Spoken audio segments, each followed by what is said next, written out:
Okay, today we get to simplify expressions. I already told you it's one of my favorite things. It is super fun. But we're going to review some vocabulary terms that we talked about yesterday. So I want to make sure everybody is listening, paying attention, because this is new. We don't know it all yet. Maybe we do, but most of us probably don't. So please be sure that you're paying attention and listening. Okay, when an addition and subtraction sign separate algebraic expressions into parts, each part is called a term. We saw this example yesterday in our algebraic expressions notes. I was telling you that each side of that addition sign, the example that we had that was really big where we were labeling all the parts, had an addition sign. So each side of that addition sign, each part is called a term. The numerical factor of a term that contains a variable is what we call the coefficient. I told you you'd hear that again. You're hearing it again today. A term without a variable is called a constant. And you have all of this labeled on the previous page of notes that's folded in half. So if you need to go back and look at that example, you can. And then we have what we call like terms. Like terms are terms that contain the same variables. So if you look at these two examples underneath, this 4 right here, we're just going to label the parts that we just talked about, okay? The 4, that is the numerical number that is attached to the variable, that is what we call the coefficient. So that 4 right there is the coefficient. So you'll have an example on this page. You don't have to flip back. The n is the variable. And then the numerical value that's all by itself, not attached to a variable, that is what we call the constant.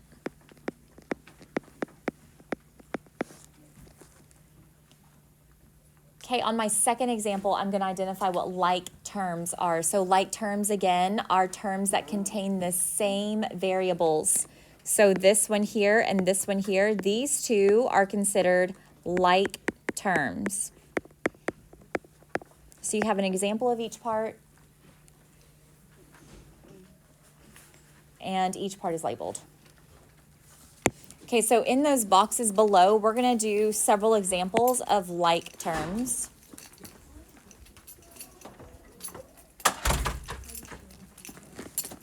And these are going to be just totally random. I'm just going to give you a lot of examples, and then we're going to talk about what makes them considered like terms. Okay, so for the first one, we're going to use the variable x. So we're going to write 2x, negative 3x, plain x, 4x, negative 7x, 3x. What do all of these have in common? They all have x. So those are all considered like terms. Okay, well, these are also like terms. 4, 5, negative 17, 1/2, negative 3/4, or 16. Why are all of these considered like terms? They don't have a variable. They're just the plain numbers. Okay, yes. So, are like terms like a family because like, Yep. they're all like in the same bunch? Like, Yep. So did I say that yesterday? Okay, with my other class then, I was like, these are like families. So we have like my X family. We have my regular number family. They're just kind of like together. They're all grouped together in their homes. Okay? Okay, next. X squared. 2x squared. 4x squared. Negative 3x squared. Negative 5x squared. What do these all have in common? X squared. They are x squared. And then my last one, y. 21y. 2y. Negative 3y.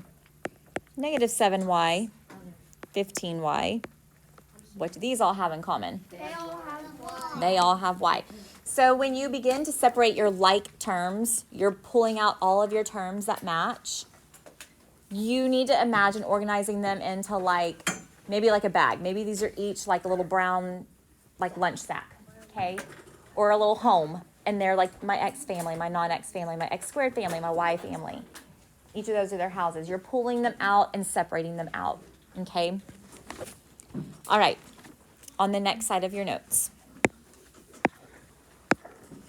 When an expression contains like terms, you can use properties to combine the like terms into a single term. So my example expression that we have is 6n plus 4n plus n minus n plus 5. I know, looks crazy, but y'all, this is so fun. Okay, so this is what we do. We are going to create an equivalent expression by combining my like terms. So when I do that, I want to always first make sure that I include the sign before the term you are combining. So when we are doing this in just a second, we're going to take this big long one right here that I just read off to you. Okay, we're going to combine all of my like terms, but I need to make sure that I include the sign before the term that I'm combining. So notice this is like positive 6n. This is like positive just 1n, positive 4n, positive n, minus or negative n. Okay, so I got to make sure I attach that sign before it when I'm combining. Okay, so we're going to start here. 6n plus 1n would be how many n's now? 6 plus 1n. 7 n's. Okay. What? Oh, my brain. Nope. Nope. Our brains are big. Okay, so we have 6 n's plus 1 n. Guys, listen, this is important. When you have just a variable, it means 1. So it's like having an invisible 1 there. Okay? So 6 plus 1 is 7. 7 plus 4n is 11n. Plus 1 more n is 12n. Minus an n is 11n. 16. Oh, but can I join 5 to 11 to 12? What is it I just said? To 11n. Because they're different families. So I end up with 11n plus 5. That is my simplified equivalent expression. Oh, because it doesn't have Correct. It can be anything. Here's the thing. You just have to focus. Listen. You have to focus on each part, each variable. You want to make sure all of your letters, all of your variables that match stay together. So you're separating those out. You're separating the non-variable numbers out. If I had multiple variables here, like say I had n and then maybe I had some x's, I could only combine my n variables. I could only combine my x variables and then my non, so they have to stay grouped together, okay? All right, let's look at a couple more examples. Do some more practice. We're doing the same thing. We're creating an equivalent expression. We're just simplifying it. It's the same thing. It's just all condensed. Okay, don't blurt out the answer. I have a B family and I have a regular number family. Okay, this is what I'm combining first. 6b plus 7b, which is 13b. Here's where it can get tricky if you are not careful. Don't forget, ensure that we include the sign before the term you are combining. Have I done anything with this yet? No. So that means this is negative 10. What is negative 10 plus 12? 2. So it's plus 2, because it would be positive 2, so it is plus 2. Nope, we're not confused. We're going to keep going until we feel good. Okay. Because it's right there on the paper. Okay. So number 2. Look at the next one. Okay, what are my families? What are my terms that I'm working with? X. On number 2, down. The a squared term, and then the regular plain number, okay? All right, so I'm going to combine, listen, I'm going to combine my a squared terms. So 6 minus, remember, there's like an invisible what number there? 1. So what's 6 minus 1? 5. So that's going to be 5a squared. A is the 1. Is there anything here that I can combine with the 16? No, so it's going to just stay plus 16. Huh? So we don't have to do anything. You're done. Oh, makes no sense. All you're doing, guys, So you don't have to do anything. okay, light bulbs are about to start popping on everybody's heads as we keep going. Okay, but we have to keep going. If that light bulb is still dark right now, it's okay. It's going to flip on in a minute. But I need your attention in 3, 2, and 1. We're moving on. Number 3. What are my terms that I am working with? Look carefully. Y. Y squared. Oh, what is Y it? squared And y and my plain numbers, okay? So when I do this, do I have any other y squareds other than the 3y squared? No, so I can just go ahead and rewrite that, okay? I don't have anything to combine my y squared family with. So it's just 3y squared. Now, look at this portion here. This is like distributive property. Do you remember using that? We're using our properties. We did all of that before we got here so that we can apply that, okay? So what that means is I need to take the 3 and distribute it here. So what is 3 times, if I have 4y 3 different times, 4y plus 4y plus 4y, I have 3 of them. It's 12y. And then I want to distribute the 3 to over here, but pay close attention because it's not, I'm not adding, yes, we're treating this like a -2 here. So a 3 times a negative, positive 3 times a negative is going to be a negative. Okay. So that's going to be -6.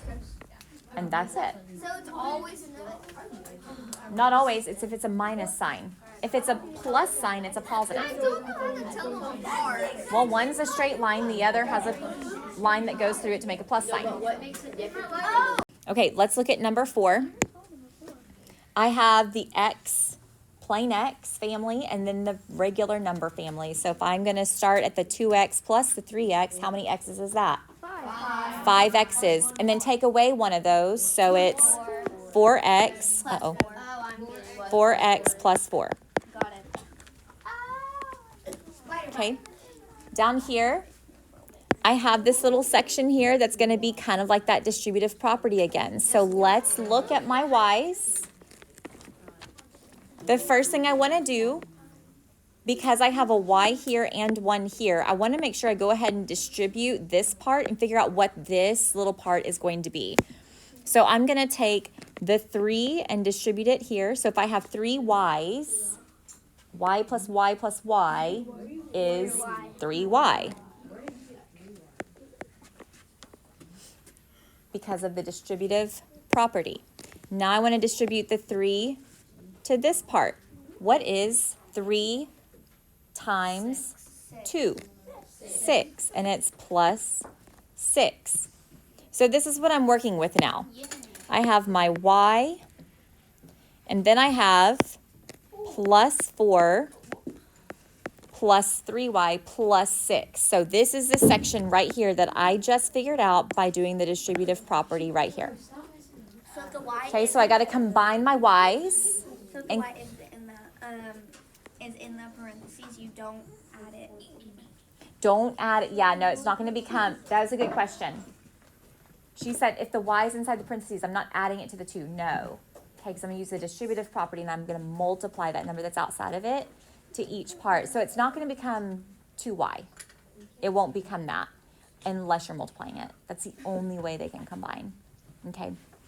Okay. So here I color-coded them for you so that it's easy to see. 1y and 3y makes how many y's? 4y. And then the blue, I have 4 plus 6, which is 10. So 4y plus 10. It's not for everyone. Okay, down here, what are my terms that I'm combining? Z's and X's, okay? Let's look at the Z's first. I have 1 Z here, and I have 5 Z's over here. So what's 1 Z and 5 Z's? 6Z. But then here I have 10X, and I'm taking away 5X. So just, is that plus 5X? 6Z plus 5. Or listen, think about this one for a minute. If I have 10X and I take away 5X, am I still positive? So it's going to be plus 5X, okay? 10X minus 5X equals 5X. I have to keep it a plus sign because it's a positive.